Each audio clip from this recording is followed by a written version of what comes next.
இதுதான் ஆடாதொடை செடி. இந்த செடின்னு சொன்னாலும் ஒரு மாதிரி குறுமரமாக தான் வளரும். வெள்ளை நிறத்தில் பூ பூக்கும். இது அவ்வளோ மூலிகைத்தன்மை வாய்ந்தது. அது என்ன ஆடாதொடை அப்படின்னு பேர் இருக்குதுன்னு பார்த்தீங்கன்னா, சின்ன வயசுலாம் ஆடாதொடைன்னு சொல்லும்போது ஆடாத தொடையா அப்படின்னு தான் எனக்குலாம் தோணும். உண்மையான இதுக்கு ஏன் அப்படி பேர் வந்துச்சுன்னா, இந்த இலை கொஞ்சம் கசப்புத்தன்மை வாய்ந்தது. அதனால் ஆடு இதை தொடாது. அதாவது ஆடு சாப்பிடாது.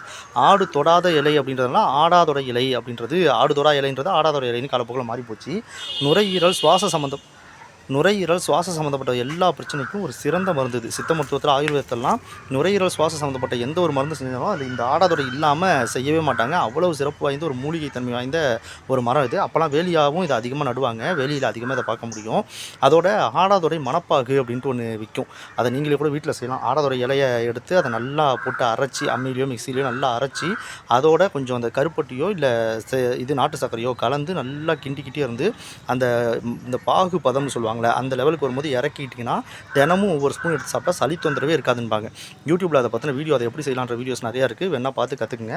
அவ்வளோ மூலிகைத்தன்மை வாய்ந்த ஒரு செடி இது. இதை வளர்க்க மறந்துடாதீங்க. இதை பயன்படுத்த விட்டுறாதீங்க.